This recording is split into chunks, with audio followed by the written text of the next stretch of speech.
Pro-Egyptian Jewish tendency. Herodotus affirms that the Amani were originally a colony of Egyptians and Ethiopians, and that they spoke a language composed of words from both those nations. It is elsewhere shown that the Jews and Egyptians had intermarried. Here we have another instance of the Egyptians in turn being interwed to the Ethiopians. There seems everywhere in Jewish history a pro-Egyptian tendency. This is remarkably apparent by the readiness with which they lapse into the idolatrous worship of Egypt, especially under the very shadow of Sinai. Moses had scarce made Aaron high priest when, under the very sound of God's omnipotent voice during the hours when Moses was receiving the Decalogue from God's own hands, Aaron began to busy himself to set up the golden calf in the valley and engage the waiting Hebrews in its general worship. So Egyptianized had the Jews become in Moses' time that even while he was receiving the 10 Commandments from the hands of God in the mountain, the Jews with Moses' brother were worshiping an Egyptian idol, the golden calf, just below the mountain. And just here it is well to note that such eminent writers as Sudius and Serapis, Rutin in his ecclesiastical history, Pererius in his hieroglyphics, Hottinger and others, all seem to believe that the very origin of the worship of the calf by the people of Egypt was introduced as an honor to Joseph, the Jew, in memory of the 7 cows which represented the plenty by which he preserved that country from perishing. And this seems the most probable because several of the most ancient authors, besides those above quoted, agree that this cow or ox, Apis, was represented carrying a bushel upon its head, which might be designed to signify the plenty of corn which that patriarch caused to be laid up. Even Solomon with all his wisdom returned to the idolatry of the Egyptians. The father of Abraham was guilty of it, and at one time 10 of the 12 tribes of Israel revolted in a body, notwithstanding all their divine tuition, and re-established the methods of Egyptian worship among themselves. Ptolemy Soter, the first Ptolemy, had imported 1 million Jews, and by coarse and indiscriminate intermarriages for over 300 years. We find such an Egyptianized Hebrew mixture that in one of their queens celebrated for her beauty, Cleopatra, there was a splendid blend of the Egyptian luxuriousness and the incomparable Hebrew possibilities of provoking sensuality. After Ptolemy VI, there was, as we know, a break in the Egyptian line and an indiscriminate and irregular form of government which came again into the garish light by the illuminating festivities of this beautiful Cleopatra, daughter of Aeolus. Plutarch denies that she was so beautiful, but declares that she possessed the art of wit and entertainment to perfection. The principal generals and soldiers of Cleopatra were Jews, and Ananias, the Jew, was one of her head generals. Cleopatra's pro-Jewish sentiments are remarked in history. With all her possessions, her prevailing ambition was to be known as mistress of Judea.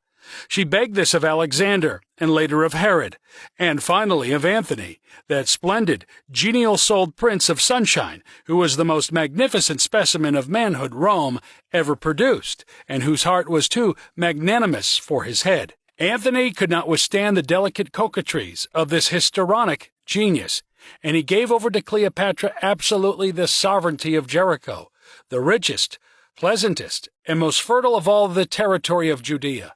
Of the Philistines, we know, too, that they were from the loins of Mizraim, Hamitic, and that Egypt was their first seat. The tendency of the Jews to mingle with them in matrimony, when not too carefully pressed by their lawgivers, is well attested in the Bible. A further suggestion of this tendency is the fact that the language of the Ethiopians and Jews remained the same after the division of the tongues at Babel, and we have elsewhere been told that the Egyptians got their learning and their language from the Ethiopians. Ethiopia and Egypt united under Actisanes, king of Egypt. Herodotus infers that the Hebrews, when they were originally a colony of the Egyptians, derived the rite of circumcision from the Egyptians, and consequently agreed with them in all their customs and manners. See Herodotus Book 2, chapter 36 and 37. They also practice embalming like the Egyptians. The Egyptians also refused to eat hog meat, and the Jews are said to have copied that custom from them. Intermarriage, indubitable proof. We are forced to acknowledge the most indubitable evidences of racial relationship to be those of intermarriage, as is stated elsewhere in this work. Language alone may not always be conclusive. The Jews have ever been a prolific as well as a nomadic people, and their gravest offense seems to have been that of disregard for the divine purpose of retention of their kind among itself. A celebrated English authority on this subject terms intermarriage the crying abuse of the ancient Jews. On this subject, the Jews have always feigned considerable indignation at any intimation that their race is not the most exclusive and self-contained in the world, claiming it to have been kept so through all history by divine dispensation. But they failed to recognize the historic fact that their leaders, both in their military, political, and religious life, for the most part openly disregarded any such divine interference and married outside their own race at will. The author is unable to comprehend how the Jews may consistently lay claim to racial self-retention in face of even their law of Moses, which admitted the Egyptians in the third generation into the Jewish congregation and full rights of citizenship. Deuteronomy chapter 23, verse 7. A long list of questions was put to those desirous of admission into the congregation of the Lord, as Moses termed it, and we must remember that at this time Israel was a theocracy, and admission to the church privileges included all the privileges of ordinary citizenship. The Edomites and Egyptians were received under a special providence of God, because Israel had been a stranger in Egypt. One especially flagrant misuse of the earlier intention that the Jews should preserve the blood inviolate is found in the fact that although the Moabites and Ammonites were not to be admitted even after the 10th generation, for this is the exact letter of the text which we falsely translate, until after the 10th generation, we find Boaz, the great-grandfather of David, and certainly therefore of the tribe of Judah, married to Ruth, the Moabitess. The apology for this reckless intermarriage practice is of itself a strong argument for the contention of the author, who only deems it necessary to demonstrate by proofs that the Jews are and were of a mongrel ancestry.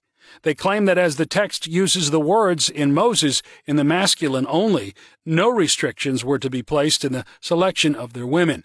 This seems to have been the view of their principal heads, since most of them put that view into practice by intermarriage at will. There was an express command of God that if any stranger was desirous of being admitted to eat of the Passover, he was first to be circumcised, after which he was to be admitted, not only to that grand solemnity, but also to all the other religious privileges in common with the Israelites. Of this number was the great part of the mixed multitude which came with them out of Egypt, and of the conquered inhabitants of Canaan. And indeed, says one historian, the condition of those who became circumcised was so preferable to that of those who continued in their old religion that the number of them increased very much, and this is supposed to have put the selfish Jews upon the distinction between proselytes of the gate and proselytes of righteousness, the former of which, continuing circumcised and being bound to observe only the precepts of Noah, were kept in a state not many degrees better than slavery. We find no less than 153,000 and upwards of this kind in Solomon's time, and the Jews profited by this sale of privileges to take into their number hundreds of thousands. The first sort were, it is true, not permitted to live among the Jews in marital relations, but history proves that they became extremely remiss and negligent in this respect, and were often reproved by the prophets for it. However, reproof will not eradicate the fact of hybrid offspring. The profligate intermarriages of the Jews were not confined to the common people, but even priests, Levites, and head of families had made with some of their idolatrous neighbors such domestic alliances that in the time of Ezra they had introduced a mixed mongrel breed of Egyptians, Moabites, Ammonites, Samaritans, and other strange nations among the true Israelites. And Ezra compelled a general census and an oath that they should put away their strange wives and children. As many on this occasion confessed to having had children by these strange wives, does it not follow that these practices, no matter how rigid after laws may have been enforced, set adrift on earth another mongrel, nondescript type of humanity masquerading as Jews? But these instances are only a few of thousands known to history. The Jews seem to have a fascination for going after strange gods and strange women. In the very outset of Israel, we are told that it was the one dread of Rebekah that Jacob might take a daughter of Heth to wife. Looseness of marriage, laws of Jews. That the Jews accommodated their marriage contracts to their loose ideas of intermarriage, even to the very advent of Jesus, is evident from history. If any one, said the rabbis, sees a woman handsomer than his wife, he may dismiss his wife and marry that woman. And they had the audacity to justify it by a text of Scripture. Even the strict Shammai held that if a wife went out without being shrouded in a veil, which Eastern women still wear, she might be divorced, and hence many rabbis locked up their wives when they went out. While some held that divorce should be lawful only for adultery, others, like Josephus, claimed the right to send away their wives if they were not pleased with their behavior. The school of Hillel even maintained that if a wife cooked her husband's food badly by oversalting or over-roasting it, he might put her away, and he might also do so if she were stricken by any grievous bodily afflictions. The facility of divorce among the Jews had indeed become so great a scandal, even among their heathen neighbors, that the rabbis were fain to boast of it as a privilege granted to Israel and not to other nations. Earliest instances of intermarriage. The beginning of mankind, as we have already stated, was from three men, Shem, Ham, and Japheth. We have learned from Genesis chapter 11, verse 2, that they traveled from the east and settled in a plain in the land of Shinar. We know from scriptures that Abraham went into Canaan about 5 years after Ham's death, if we accept the usual chronology, for it is believed Ham lived about 450 years. Let us not forget that the Jews of the one clan, those who hold to the prophecies, claim their descent directly from Abraham. Any evidence of intermarriage traceable to Abraham's family or his immediate posterity has direct bearing on this contention. What are the historic facts? Abraham was the son of Terah, who is mentioned in Genesis as a descendant of Shem, and was born in Ur of the Chaldees, who, we have already learned, were doubtless Hamitic, and we know from Genesis that the ancestors of Abraham had dwelt for many centuries in the land of the Chaldees. Terah, Abraham's father, had been a worshipper of idols, and, what is more important, the people of Mesopotamia are referred to by Jehovah as thy brethren, when the call was given to Abraham to get him out of Haran, where his father had died. Abraham's father, Terah, was the son-in-law of Nimrod, according to the Eastern authors. This would give us added proof of the direct descent of Abraham himself from Negro ancestry. Let this fact be further borne in mind. It was in the lower part of the Tigris-Euphrates Valley the Semitic family mingled with the people already in possession of the soil and formed a mixed people known as the Chaldeans, and it was from the land of the Chaldees Abraham was born. Let us take the case of Moses, by whom the laws against intermarriage were directly delivered, and from whom, if anyone, we would rationally expect the most conclusive testimony as to the correct application of the law. That Moses lived on terms of the closest social intimacy with the Egyptians is assured by the manner in which he conversed with Pharaoh, and indeed by the very fact of his discovery and adoption by the daughter of Pharaoh just after his birth. We have learned that Abraham had lived in Chaldea. We know that Nitocris and Sesostris, queen and king of Egypt, were Ethiopians, Hamitic, and certainly Negroes. And it was when Joseph was ruler under the earlier Pharaoh that he sent for his brethren and settled them in Egypt. The selfsame Ethiopian king, Sesostris, was the greatest of all the Egyptian monarchs, and under him the Jewish population in Egypt had increased until it was more than 3 millions of people. The objection to this rapid increase occasioned the exodus of the Jews from Egypt after Joseph's death. We find the direct descendant of this Ethiopian king, a Negro, the daughter of a Pharaoh, adopting Moses, and Genesis says, he became her son, which would clearly indicate a close social intercourse between the Ethiopians and the Jews. Yet, as soon as we find Moses at marriageable age, he fled into the land of the Ethiopian and married Zipporah, a native of Cush. That Zipporah was black is proved by the original Hebrew version of the Bible, where in that part of Jeremiah the prophet is made to exclaim, "Can the Ethiopian change his skin?" We find the word Cushite instead of Ethiopian. And in the book of Isaiah we find Egypt, Patros, and Cush joined together, and consequently Cush is taken for Ethiopia. But the original speaks for itself. The Old Testament in Numbers 12, verse 1 says, "And Miriam and Aaron spoke against Moses because of the Ethiopian woman whom he had married, for he had married an Ethiopian woman."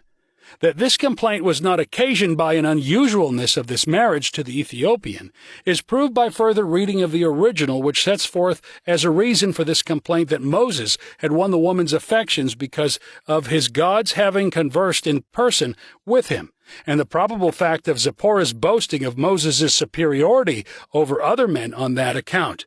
We must agree with the deliberate decision of the Scriptures as shown by its geographical and political references that Cush, the eldest son of Ham, was the great progenitor of the Ethiopians, and such being the fact is clearly shown, Moses took to wife a woman of Negro blood.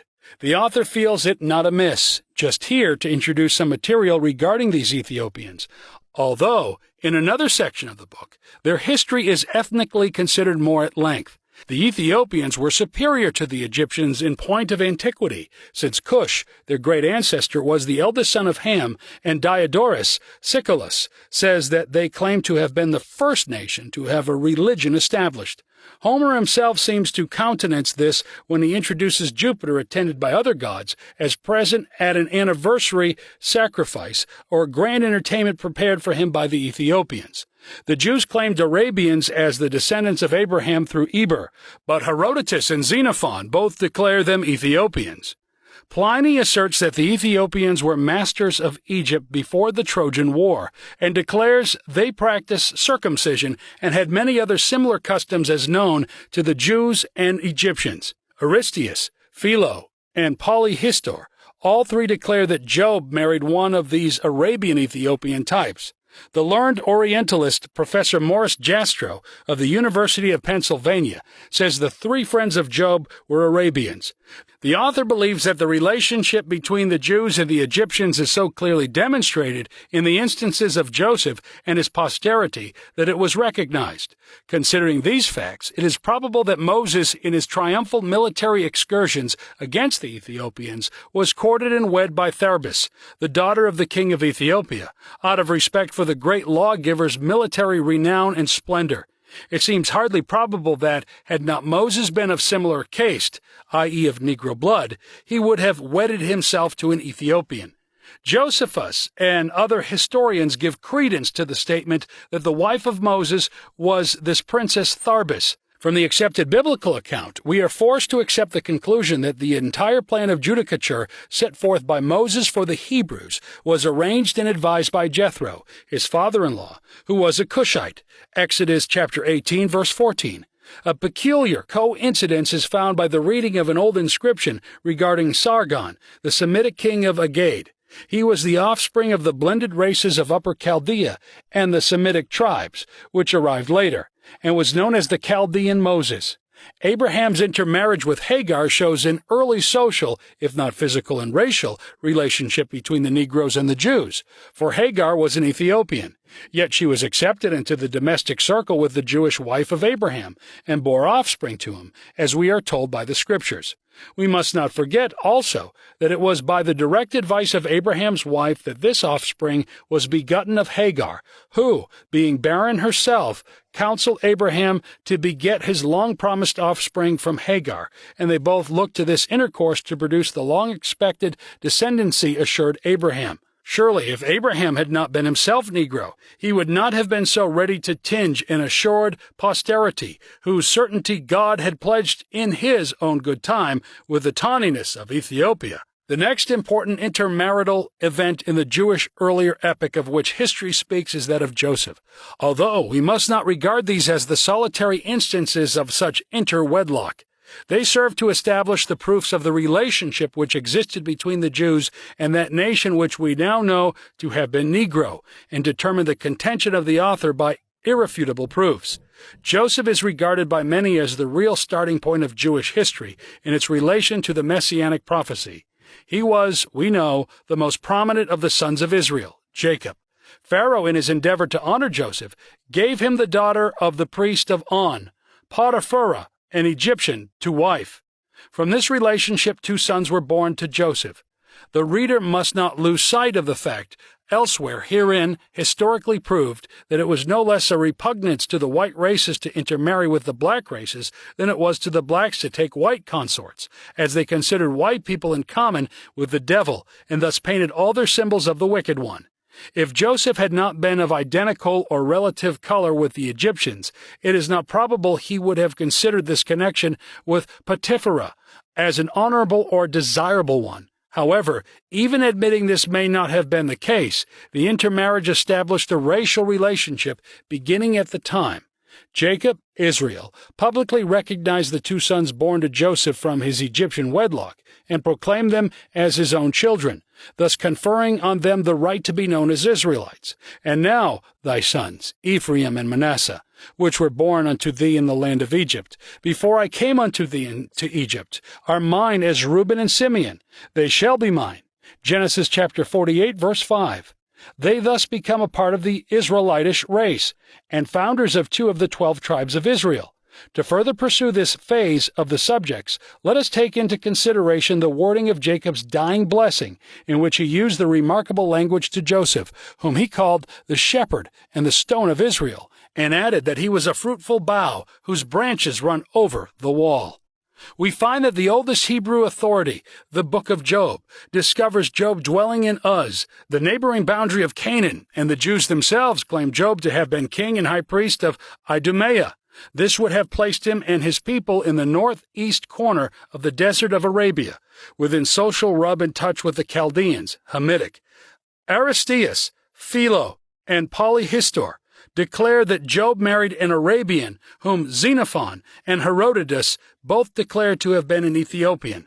As we find Job in no military excursions and must recognize his reign as a peaceful one, and he was in fellowship with the Shuhites, the Temamites, and the Naamathites, 3 of whom the Bible calls Job's friends. And as we are informed by history that the people of the land of Idumea, Edom, openly fought with the Israelites, we are brought up to the conclusion that they had become estranged from the Hebrew policy and were in such friendly relationship with their Chaldean and other Hamitic neighbors as intermarriage alone would suggest. The Jews in Egypt caught their plans and intermingled and intermarried at will with the Egyptians. It is known that the Jews, even in their earliest military career, married among the Canaanites. They were visited, so we learn from Holy Writ, with pestilence upon pestilence therefore. It is universally allowed that the Phoenicians were Canaanites by descent. The Carthaginians, Numidians, Mauritanians, Melanogaetalians, and Ethiopians were Africans, and Phoenician merchants took wives among them and led their families into intermarriage. Philistus of Syracuse, a writer of good authority who lived over 350 years before Christ, relates the first traces of Carthage were owing to Zorus and Carchedon, 2 Tyrians or Phoenicians, 30 years before the destruction of Troy, according to Eusebius. Here we seem to have a direct introduction of Jewish blood into Africa. Continuing the subject of intermarriage from the study of the principal individuals of Jewish history, David's example has special significance here. Let us bear in mind that David was the direct descendant of Rahab the harlot, who, having saved the spies, was afterwards taken safely into the Israelites' faith and married to Salmon, the son of Nashun, and the great-grandmother of David. This same Rahab was the mother of Boaz, and was a Canaanite, as we know. The author might add, however, that the Hebrew word zona means an innkeeper rather than a harlot, and it is probable Rahab was merely the keeper of a public hotel rather than a house of ill repute. In this connection, a stronger instance of reckless disregard for the Hebrew law against intermarriage may be mentioned. Ruth, notwithstanding she was a Moabitess, was taken to wife by Boaz, although his father was a priest of Judah, and the law expressly forbade marriage to a Moabitess even to the 10th generation. The Carthaginians were Negroes. Eusebius and Procopius are positive that the Canaanites who fled from Joshua retired thither, and St. Austin would have it believed that the Carthaginians were descended from the Canaanites. David was on friendly terms with the kings of Gath, Hamitic, visited among them, and while he was in Ziklag, he was joined by a great force of the tribes of Benjamin and Judah, who crossed over the Jordan and dwelt with David in Ziklag for several years. History says multitudes of valiant men, commanders out of the tribes of Benjamin and Judah, and Saul's kindred besides some of the tribe of Manasseh etc. Bear in mind that the Amalekites came up at this time and carried away all their women, children, cattle, and all the plunder of the place for repeopling their families, just previously spoiled by David, and it is not likely they would have feasted for 2 days and nights as they did without having had intercourse with the women of the Israelites, whom they had captured for this purpose, as is very evident. It was some time before David overtook them, and as their custom was to kill all the women and children outright, which they did not do in this instance, they were intent on retaining them for the reestablishment of their own nation. Although these were afterward rescued, it was not until after violence had been done their womenfolk by the Amalekites. The Amalekites were descendants from Esau by his concubine Timnah, and therefore Hamitic for Genesis chapter 36. Esau took his wife of the daughters of Canaan, and his concubine likewise. As conquerors had the privileges of intercourse with their female captives, we must conclude that this military excursion produced a blended race. The Arabian historians go even further and reckon Amalek a descendant of Ham. It might be well to remember just here that the modern Arabians, especially those who are Mahometans, still practice circumcision as it was done in their most ancient days. Josephus seems to believe David's marriage to Maacah, the daughter of Ptolemy, king of Geshur, was a marriage outside the Semitic fold. David had 2 children at least by her. History is positive that Geshur was a portion of Syria in which both the Hamitic and Semitic races had blended.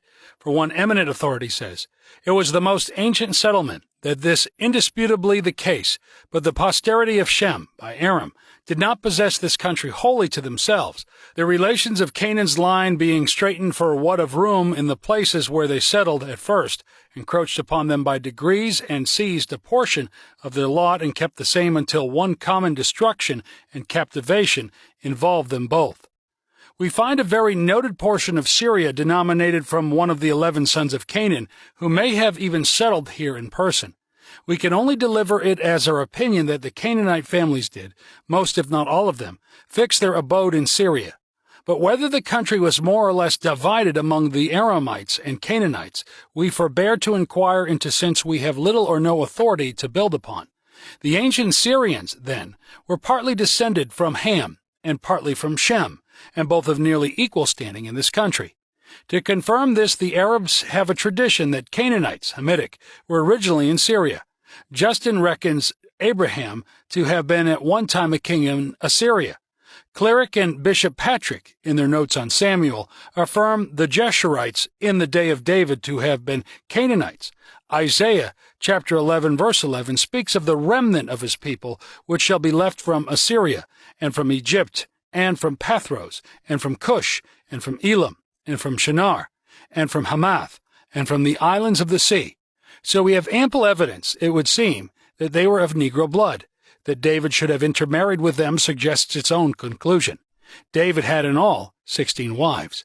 It would seem that Solomon, the wisest of all the ancient or moderns, and the direct son and successor of David, would have been more careful of the regal line than to have broken into the irrefragable customs of monarchy to marry out of their prescribed and legally ordered circles. Whatever the religious scruples of monarchy, or whatever may be monarchy's peculiar weakness of dissipation, the ceremonies of wedlock have ever been their chief concern when it may affect the regal line, and they have hesitated to marry out of their cycle. Yet Solomon married the daughter of Pharaoh, king of Egypt, and this gives us another instance which supplies evidence of the relationship existing between the Egyptians, Hamitic, and the Jews even in so late a day as that of Solomon. Pharaoh not only gave Solomon his daughter in marriage, but also conducted a number of military excursions against the Philistines in Solomon's behalf, and gave other instances to show that there was a close affinity between them. It was at this period of history that the Amorites, Hittites, Perizzites, Hivites, and Jebusites were reduced to the grievous state of bondage and slavery, whence it is gathered that they were brought so low as to be unable to answer the demands of tribute. Wherefore, being admitted into a covenant with King Solomon, they were employed in the heavy labor of carrying on his vast and sumptuous work. And it is very apparently certain that they were upon their first reduction made proselytes to the Jewish religion, and thus they are thought to have been blended with the Jews, for the text is very definite and obvious. And all the people that were left on the Amorites, Hittites, Perizzites, Hivites, and Jebusites which were not of the children of Israel, another instance of indiscriminate blending, their children that were left after them in the land whom the children of Israel also were not able utterly to destroy, upon these did Solomon levy a tribute of bond service, etc. Elsewhere, we find mention of these as the children of the Canaanites, which indicates that this blending was directly with the offspring of Ham. In another instance, we are referred to certain texts of Scripture bearing directly on this subject. And Josephus, the Jewish historian, after enumerating those who returned from Babylon, reckons up 650 who passed for Israelites, but could not make out their extraction. One author, speaking of this remarkable condition of miscellaneous blending on the part of the Jews and Hamites, says, Josephus also found others of uncertain genealogy and servants that attended upon the whole multitude to a great number, there being in all about 8,000 enumerated by Josephus.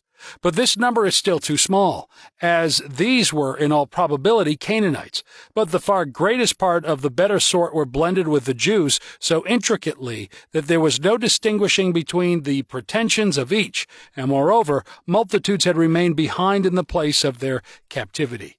In this he means multitudes of those who had blended with the Jews, as he explains elsewhere.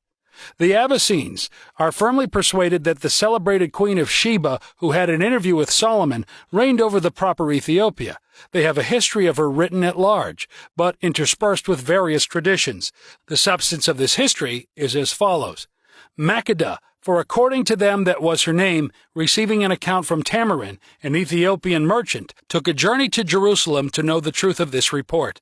She was attended by a great train of her prime nobility, and carried with her a variety of most magnificent presents. After she had been instructed at Jerusalem in the worship of the true God, she returned home, and within the space of a year brought forth a son begotten by Solomon, who named him David, but he was called by his mother and her subjects Menelik, or Menelik, that is, another self. He received his education at Solomon's court, and was accompanied home by many doctors of the law and Israelites of distinction, and particularly Azariah, the son of Zadok, the high priest. By the assistance of these Hebrew attendants, he established the religion professed by his father in Ethiopia, where it continued until the kingdom embraced Christianity. The Arabs and Abessines have given the princess above mentioned several names, as Makkedah, Belkis, Balkis, or Bulkis, Negesta, Nazeb, i.e., Queen of the South, as we find her styled by our Savior in the Ethiopic version, etc. The Abessines pretend that their kings are descended in a right line from Menelik, and even most of the noble families in that part of Ethiopia at this day trace their respective pedigrees up to Solomon. This, then, seems to have been the prevailing sin of the Jews, intermarriage. As early as Ezra's time, 400 B.C., he was forced, by the appearance of so many degenerates, mongrels, and the like among the Jews, to set about the execution of a drastic edict peremptorily divorcing as many of the offenders as he could secure both from their wives and families. Here we find the Jews marrying Egyptians, Moabites, Samaritans, Ammonites, and those strange nationalities which had emigrated across from Ethiopia, allured by the inviting opportunities for acquisition and conquest afforded by a closer contact with the Egyptian people. This revolution on the part of Ezra was nothing less than a farce, however, for the people gave their hands to put away such wives. But the story ends, Ezra chapter 10, verse 19, with an acknowledgement that some of them already had children by these strange wives, and even the putting away of them could not destroy the fact of the existence of those already begotten mongrel descendancies. Besides, it is hardly to be expected that the mere formality of giving their hands would be esteemed an inviolable oath by the Jews, who had so flagrantly misused the truth and personal obligation in their past history. Even Hosea, chapter 10, verse 4, does not hesitate to say of Israel, "They have spoken words, swearing falsely in making a covenant." If there be any doubt as to the futility of Ezra's efforts to stop this interwedlock abuse of the Jews, it is dispelled a little later by the marriage of Esther, a Jewess, to Ahasuerus, king from India even to Ethiopia, as is mentioned in the preface. Negroes and Egyptians, similar. From Frontinus, it is evident that the Carthaginians had Melanocatulian or Nigridian troops in their service before the time of Gilon, and consequently they had some knowledge of the blacks more than 500 years before the birth of Christ. There are several coins in existence given us by antiquity with a Negro's head upon them, and they are explained away in this manner. One of these coins was as late as the last century in the fine cabinet of the Earl of Pembroke, and another was in the cabinet of the Reverend Mr. Wise, a learned and revered gentleman who held the position of Custos Archivorum and Fellow of Trinity College at the University of Oxford. His coin was found in Tripoli. These coins would indicate not only a close business relationship between the Negroes and the Carthaginians, but as well as social intercourse, as these coins were doubtless struck, historians believe, as memorials of some festival occasions in the Negroes' country in honor of their neighbors. It is remarkable consensus of opinion of more than 50 of the most noted historians of the English and Latin-speaking world that the ancient Egyptians, among whom the Jews intermarried, were exactly in physical appearances similar to our present-day Negroes. The author quotes from their report on the subject after having devoted considerable time to an exhaustive investigation of the matter under the tutelage of the Duke of Marlborough during the early part of the 18th century. It appears from some of the most perfect Egyptian mummies now remaining that the features of the ancient Egyptians much resembled those of the present-day Negroes, which is a proof that the latter must have been originally nearly related to the former. The language, or languages, therefore spoken in these regions, bore a great affinity at first to the Egyptian, Arabic, and Ethiopic, and may at this time probably be pure dialects of them. The above would seem sufficiently conclusive to the author, who has already shown the reckless intermarriage of the Jews with the Egyptians, that in so doing they laid the early racial foundations for the Negro Judean peoples, whom we so readily receive among us as merchant princes, social leaders, and financiers, yet who, if history is to be believed, are as much the offspring of the early Negroes as the less fortunate man of color who is compelled to bear the humbler burdens of our day. To those who would discountenance their deductions, the author would say that the ancient Nigritia was but a part of the modern Negro land, as we know that in early times the Negroes, Nigritae, went by the general name of Ethiopians. To what has been said, writes one historian, we must beg leave to add that the Negroes were known to the Egyptians, Ammoni, and Cyrenians before the time of Herodotus. For that author, when in Egypt, learned it from some Cyrenians who had the relation from Antiochus, king of the Ammoni. This historian adds that the conclusion is therefore that the Negroes are descended from the Ethiopians, and that the region of Nicritia was peopled very early. Another author, Leo, suggests this also. The author begs leave to quote here an opinion as to the migrations of the Negroes expressed more than a century ago by an English historian then acting as a preceptor for a member of the royal family. The Ethiopians on the bank of the river Nile, or near the source, observing how the adjacent grounds were fertilized by its inundations as they increased, might follow it westward, everyone striving to be the first possessor of a great quantity of such excellent soil, and therefore advance forward until the Atlantic Ocean put a stop to any further progress. If this be admitted, it will follow that the blacks are not so different from the rest of mankind as some are willing to suppose, that the descent from Adam is easy and natural, in opposition to what our modern infidels pretend, and that their color is only an accidental consideration. As for the word Africa, or as the Arabs pronounce it, Afrikia, which seems to have been unknown to Herodotus, Aristotle, Strabo, and the other most ancient Greek authors, Dr. Hyde takes it to be the same with the Phoenician word or Punic word Habarka, Havarka, etc., or Avreka, i.e., the Barca, or the country of Barca. This our readers will allow extremely probable, especially since Barca was a most remarkable part of Africa, etc. We must not admit observing here that the first division of the world was into two parts only, viz., Asia and Europe, or the eastern and western parts, Europe comprehending both the continent now going under that name in Africa, which division still prevails among many of the Orientals. This may not only be inferred from a variety of authors, but likewise from the words Europe and Asia themselves, the former importing Occidental or Western, and the latter half. When that vast region now called Africa was first considered as a distinct part of the world cannot be determined, nor whether Europe and Africa were ever joined together by an isthmus uniting Spain and Mauritania, as the author is led to believe and as some authors suggest, claiming this isthmus was later destroyed either by design of man or the visitation of an earthquake. Did the Negroes know of America? Diodorus Siculus tells us that the Phoenicians in early times sailed beyond Hercules' pillars along the African coast, and there, meeting with storms and tempests, were carried to the remotest parts of the ocean, and after many days came to a vast island at a great distance from Libya, and lying very far west. The Phoenicians informed the Carthaginians of this place. The Carthaginians prohibited other nations from settling in it, they reserving it for themselves as a place of retirement if they should ever be driven from their native soil. Aelian brings Silenus expressly asserting to Midas that there was a vast continent beyond Europe, Asia, and Africa, which ought to be considered as islands surrounded by the ocean.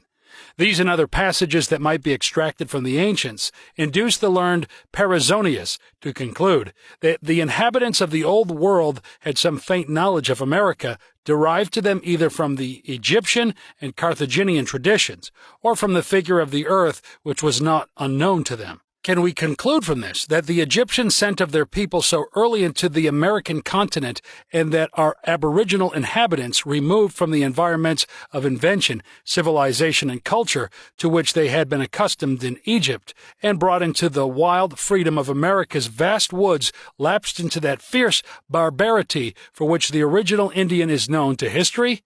So eminent an authority as Mr. Whiston declared the American Indians to have been of Jewish descent, and asserts that they were here as early as the days of Moses. Another authority found among them a knowledge of the flood corresponding to the Mosaic description, which would have favorable bearing on the general belief that the aborigines were descended from the Jewish race, although drifted back into their Nimrodian barbarity. The Queen of Sheba, Menelik, is known to have borne children to Solomon, one of whom, ascending on the throne of Sheba, introduced Solomon's religion. Josephus, Origen, St. Austin, Hugo Grotius, and other equally learned historians have placed the celebrated princess in Ethiopia.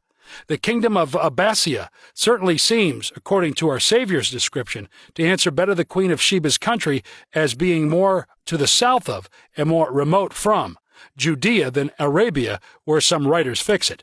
A distinguished writer says, "It appears from Scripture that some persons of distinction among the proper Ethiopians were of the same religion with the Jews, or nearly so, in the apostolic age, since Queen Candace's treasurer, baptized by Philip, went with an offering to Jerusalem to worship God there, and was not acquainted with the writers of the Old Testament, which cannot, we apprehend, be said with so much propriety of the Arabians."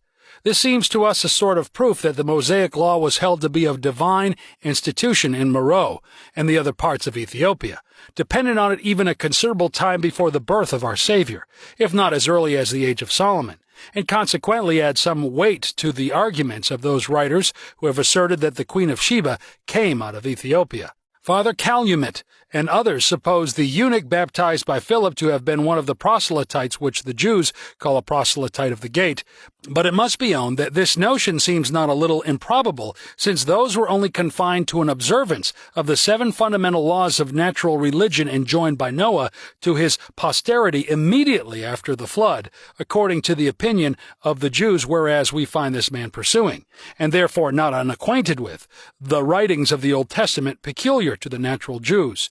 Besides, that a treasurer or prime minister of the Queen of Ethiopia should take so long a journey as that from Meroe to Jerusalem, purely to worship God and offer an oblation to him, there seems very strange if he were such a mongrel convert as the proselytes of the gates were, who, for the most part, if not always, resides in Judea. It is therefore much more probable, especially as scarce as any instance can be produced of so eminent a personage's being ever found among the residing proselytes above mentioned, who were, generally speaking, people of no figure, much less of one who exposed himself to the various dangers of so long a journey merely to worship God at Jerusalem, that this Ethiopian had been trained up in a religion not very different from that of the Jews. Indeed, as he was a person of such power and authority at the Ethiopian court, it can by no means be deemed unlikely. Indeed, as he was a person of such power and authority at the Ethiopian court, it can by no means be deemed unlikely that the established religion of Meroe at that time pretty nearly resembled the Jewish. As the Ethiopians agreed with the Egyptians in most of their laws, their splendid funerals, defecation of their princes, the several colleges of priests, circumcision, and in short most of their sacred and civil institutions, it is highly probable that the same arts, sciences, and learning, as well as religions, prevailed among both nations. According to Diodorus Siculus, the laws of Ethiopia agreed in substance with those of Egypt. This, continues the same author, the Ethiopians accounted for by asserting that Egypt was first peopled by colonies drawn out of their country. Indeed, Diodorus Siculus asserts that not only the same kind of statues, but likewise the hieroglyphic figures and characters were used in Egypt and Ethiopia, since it is generally allowed that those were the repositories of the Egyptian wisdom and literature, and that there was a great affinity between the Egyptians and Ethiopians in most points of importance seems to have been the general sentiments of the Romans as well as the Greeks, as implied by Festus when he calls them Egyptini. Homer also celebrates their wisdom and religion when he makes Jupiter and the rest of the gods attend their entertainments. That they even were instructed in several branches of literature by Moses himself, who was learned in all the wisdom of the Egyptians, may be collected from Artopaeus, in Eusebius, Josephus, and others. Diodorus relates that the Egyptians learned the custom of deifying their kings from the Ethiopians, and, according to him, the Egyptians derived statutory and even their letters themselves from the same source.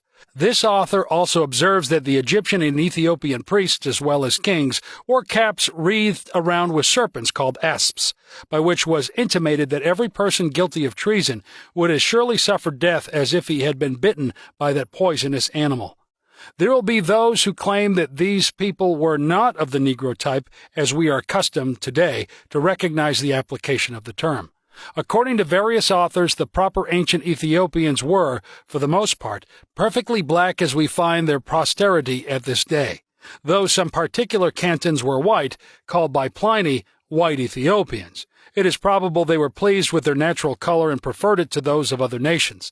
Some writers affirm the children of the present Abbassides are terrified at the sight of an European as much as the English people are at that of a Negro, and that they paint the devil white in order to ridicule all complexions of, or bordering on, that color. Others relate that in some provinces of Abbasia the people are in olive color, that in general they are born white with a black spot upon their navel, which in a short time after their birth spreads over their whole body, and that being transported into Europe they become white at the second or third generation. Gregory, the Abbassine, informed Ludovus that this countrymen came into the world of a reddish hue, but in a short time turned black.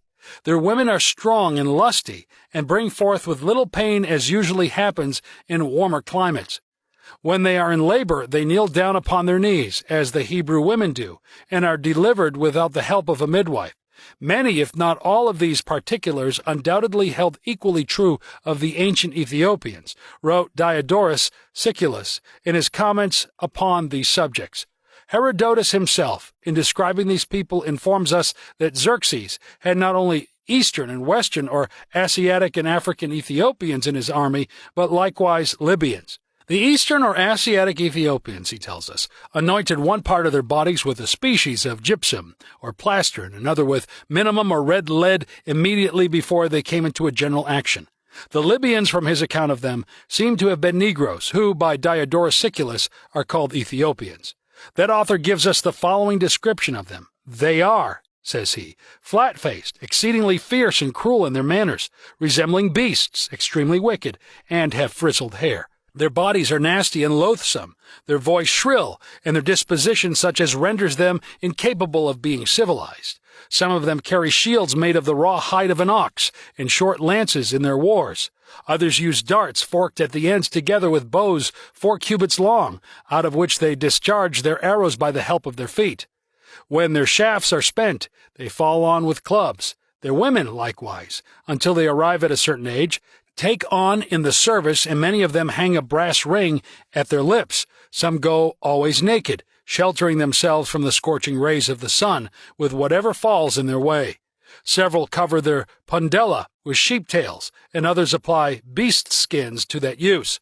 Lastly, it is not uncommon among this people to wear a garment about their loins made of human hair, their sheep in this country carrying no fleeces at all. They feed for the most part upon the tender shoots of trees, the roots of canes, the lotus and simsus, together with another species of fruit produced in marshy places. Many also live upon fowl, which, being excellent archers, they kill in vast numbers, but most of them use flesh, milk, and cheese for their sustenance. As Diodorus intimates above, many of these, too, have been seated in the heart of Africa, as well as on both sides of the Nile, and expressly calls them blacks. We doubt not but he had the Negroes here in view, as well as some of the proper Ethiopians, in fact, as he seems to join together the heart of Africa and both sides of the Nile. And the description he gives of the blacks on both sides of the Nile agrees in most particulars with the present blacks. In another part of this book we have given a more elaborate description of the descendants of Abraham through Ishmael. It might be well to also introduce the information that Ishmael married the daughter of Modad, a reigning prince of the Arabian line, of Joram, and she bore him 12 sons who became rulers of Arabia.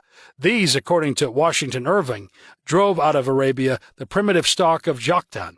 See Irving's Life of Muhammad. This reiterates the statements of those who deny that Hamitic people inhabited and permanently settled Arabia. This, we might observe, too, was in direct fulfillment of the prophecy of Genesis 17:18 and 20. The New York Sun, some years ago, published a scholarly disclosure of an attempt to trace the origin of the musical air to My Country 'Tis of Thee, our national hymn, and claimed it or something like it was sung by the Jews and borrowed by them from the Egyptians in their earliest times. Thus it would seem that the very heirs of our nation bear testimony to the pro-Egyptian tendency of the Jews. Will the Jews control America? The reason the Jew has prospered and the Negro has retrograded in the United States is altogether a climactic one. They have, the Jews, by intermarriage with other nations, produced a semi-blonde condition which particularly fits them for the United States. The Negro, on the other hand, must eventually die out, for the African black cannot long withstand the sunshine hunger of the United States as the anthropologists describe it. Dr. R.A. Katz states that the tissues demand some light stimulant and speaks of a light hunger as a result of darkness. The black Negro seems to suffer from this hunger in the United States and enjoys nothing better than to sleep in the direct rays of the sun, for it gives a feeling of extreme comfort. To this feeling, strange to say, the anthropologists have credited the Jews' spirit of restlessness, especially those of the first generation from the Orient in this country. That feeling, too, is the cause of their gathering into the cities which are warmer, more heat being thrown out by the accumulation of buildings both in summer and in winter, as we know. The Jew, even of today, cannot withstand the cold so well as the Caucasian of the Scotch, Irish, and other Aryan types. They must dress more heavily in winter. This we all know. Dr. Woodruff discusses this topic in his work, Effects of Tropical Heat on White Men, page 171, and says, cities, with a few exceptions, show a decidedly greater brunettiness than surrounding rural districts. If it be claimed by opponents to the author's contention that our earliest ancestors were all black men, an opinion based entirely on the tropical locality of the resting place of Noah's Ark, the author may be permitted to quote Dr. Woodruff as declaring that while the first men were doubtless brunette, and that this brunetteness is still occasionally retained as a vestigial character even until some months after birth, who of us have not seen babies born with black hair, which subsequently became flaxen? He says, we can safely deny that the first men were black, and he adduces reasons in accord with the accepted theories of anthropologists. The Jews have not remained long stationary in one climate, especially in the tropical ones, and therefore have not become subservient, if this word may be employed in this sense, to those physical modifications wrought upon the Negroes. Degeneracy of the tropics. The deterioration in ancient times must have been the same as in modern times, and we have an excellent example of this in Liberia. In a report made to the State Department, Ernest Lyon, United States Minister to Liberia, dwells on the physical and moral degeneracy of foreigners in that country and the methods of some of the missionaries. Mr. Lyon says, it is astonishing how quickly the foreigner degenerates in Africa. He is himself conscious of the degeneracy, but is apparently powerless to overcome the downward tendency. Climactic conditions influence the mental and moral, as well as the physical and social environments. Men and women who come to teach and to lift up have been found among the victims, not merely of heathenism, but of wanton immorality.